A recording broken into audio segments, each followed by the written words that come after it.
특정 종목에 몰빵을 하고 있다면 세상에 좋은 주식이 얼마나 많은지를 모르기 때문입니다.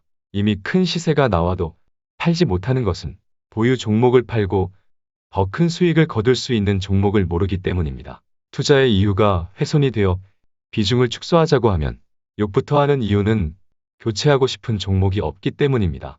부담되는 자리에서 매도하자고 하면 두들겨 패는 이유는 분명 더 좋은 종목이 있다는 것을 모르기 때문입니다. 올해도 좋지만 내년에 더 좋은 종목들이 있습니다. 그런 종목들에 꾸준히 투자한다면 악재는 기회일 뿐입니다. 전혀 성장에 의심이 없습니다. 다 들어오이소. 멤버십 가입을 눌러주세요. 안녕하세요. 김떡상입니다. 현대차와 기아가 4월 판매 성적표를 발표했습니다. 매우 부진하네요. 그래서 같이 살펴봐야 할 것 같습니다. 빠르게 시작하겠습니다. 여러분의 좋아요는 전쟁이 터지고 지진이 나고 중국이 봉쇄되는 지옥에서도 저 위를 가리키는 큰 힘이 됩니다. 출발! 현대차와 기아는 합산으로 전년 동기 대비 9.2% 감소한 54만 7천여 대를 판매한 것으로 알려졌습니다. 작년 내내 반도체 수급난으로 판매 감소세를 겪다가 지난 2월 반등한 이후 2개월 연속 부진한 성적표입니다. 원래는 올해 초부터 차량용 반도체 수급난이 수그러들 것으로 예상했지만 러시아와 우크라이나의 전쟁으로 차량용 반도체 생산의 핵심으로 꼽히는 네온과 팔라듐 등 원자재 공급에 차질이 발생했기 때문에 반도체 공급난이 해소가 연기되었고요. 심지어 지진으로 일본의 반도체 공장 가동이 중단되는 최악의 상황까지 치닫게 되기도 했습니다. 전쟁의 지진까지 났었으니 지난 몇 달 동안 자동차는 최악의 시간을 보낸 셈입니다. 심지어 전쟁은 지금도 진행 중입니다. 21세기에 미친 거죠? 거기에 중국 정부가 이른바 제로 코로나 정책을 펼치면서 각 도시에 봉쇄령을 내린 것도 부품 수급난을 가중시켰는데요.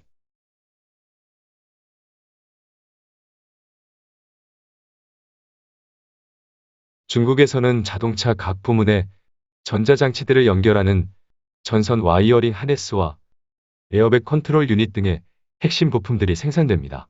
전쟁 때문에 초토화가 된 상태에서 지진으로 미사일을 한 방 더 맞았는데 중국의 봉쇄까지 겹치면서 자동차 주가를 보고 있자니 전쟁 중인 우크라이나 현지에 온 줄 알았습니다.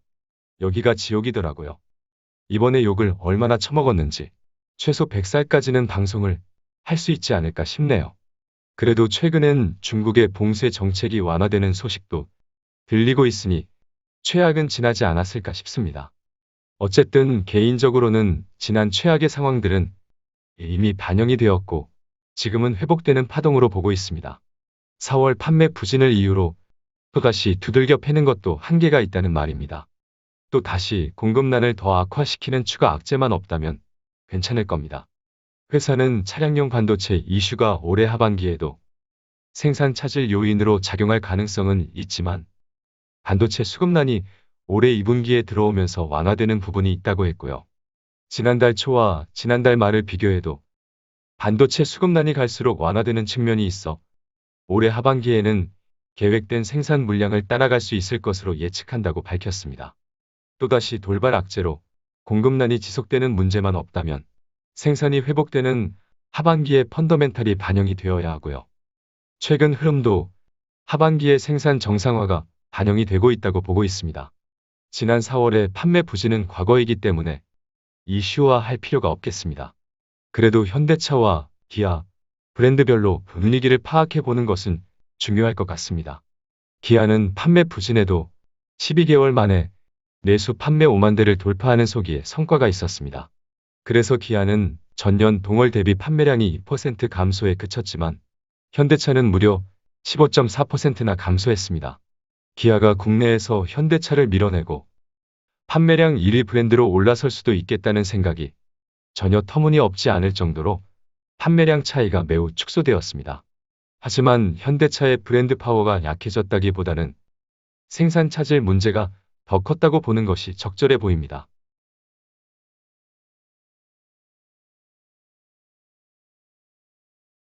해외 판매량을 비교해 봐도 기아의 경우 6.8% 감소에 그쳤지만 현대차는 10.6% 감소하며 해외에서도 기아가 상대적으로 선방했다는 것을 알 수 있네요.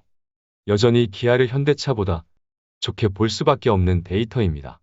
제가 기아를 현대차보다 좋게 본다고 구독을 취소하고 뭐라고 하시는 분도 계시지만 있는 그대로를 얘기하는 겁니다. 향후 데이터가 달라진다면 기아보다 현대차를 더 선호할 수도 있는 거고요. 팩트를 왜곡할 수는 없어요. 데이터를 제외하면 길 가다가 제네시스를 볼 때마다 현대차 주식을 사고 싶은 마음이 드는 것도 사실입니다. 단순 뇌피셜이지만 제네시스는 프리미엄 브랜드로서 결국 성공하지 않을까 싶습니다. 그럼 차트를 보면서 얘기를 합시다. 현대차를 먼저 봅시다. 일봉 차트입니다. 지금은 19만 원 안착을 기다리고 있는 거죠. 단기적으로 구름 상단 돌파에 실패한 모습이지만 추세가 크게 훼손된 것은 아니기 때문에 조금 더 다지는 패턴이 이어지지 않을까 싶습니다. 기아에 비해 상대적으로 4월 판매 부진이 더 컸던 것이 아쉬운 겁니다. 주봉 차트를 봅시다. 일단 바닥은 찍었습니다. 결국 19만 원 위로 올라서겠지만 단기적으로 20주선과 기준선의 저항을 어떻게 극복할지의 문제입니다. 다지는 과정이 필요할 것으로 보입니다. 일단 당장은 단기 상승 피로도가 해소되지 않았고요. 오늘 수급도 별로였기 때문에 추가 흐름을 좀 더 지켜보는 관방 의견으로 정리하고요. 보유자는 어쨌든 최악을 지나고 있으니 지금 가격 레벨에서는 당연히 홀딩입니다. 다음은 기아 일봉 차트입니다. 현대차와 비교했을 때 확실히 좋습니다. 현대차는 21선을 타는 회복 추세이지만 기아는 5일선을 타는 회복 추세이기 때문에 확실히 시장도 현대차보다는 기아를 선호하고 있다는 것을 누가 봐도 쉽게 알 수 있습니다. 기아는 최악의 시장에서 장기 횡보 조정이지만 현대차는 우하향하다 방향을 틀고 있으니 차이가 큰 겁니다. 현대차의 조정이 더 깊었지만 딱히 조정을 받지 않은 기아의 밸류 매력이 더 높다는 것도 무시할 수 없고요. 현대차가 나쁘다는 게 아니고요. 기아가 더 좋다는 겁니다. 오해하지 마세요.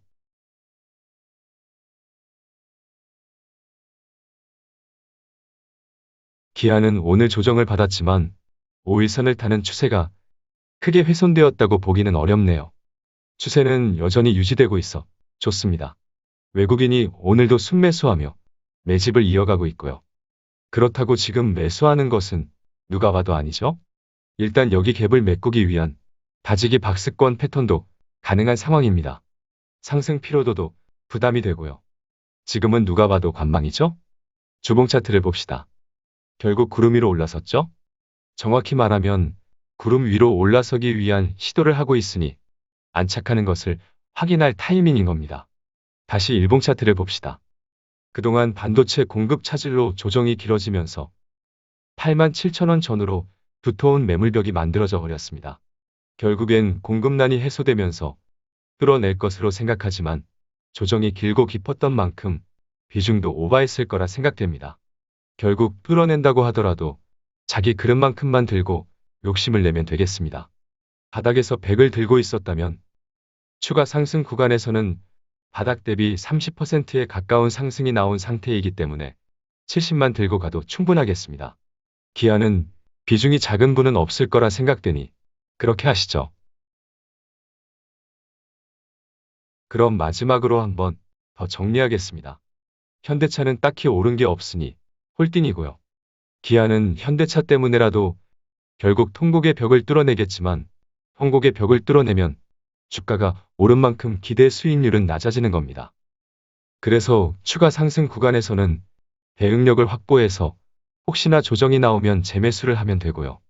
미쳐서 계속 오르면 부담을 던 만큼 마음 편히 욕심을 더 내볼 수 있겠습니다.